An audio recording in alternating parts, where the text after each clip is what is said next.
لم يكن الذين كفروا من أهل الكتاب والمشركين منفكين حتى تأتيهم البينة رسول من الله يتلو صحفا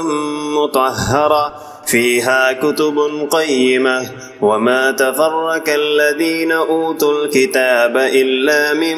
بعد ما جاءتهم البينة وما أمروا إلا ليعبدوا الله مخلصين له الدين حنفاء ويقيموا الصلاة ويؤتوا الزكاة وذلك دين القيمة إن الذين كفروا من أهل الكتاب والمشركين في نار جهنم خالدين فيها أولئك هم شر البرية إن الذين آمنوا وعملوا الصالحات أولئك هم خير البرية جزاؤهم عند ربهم جنات عدن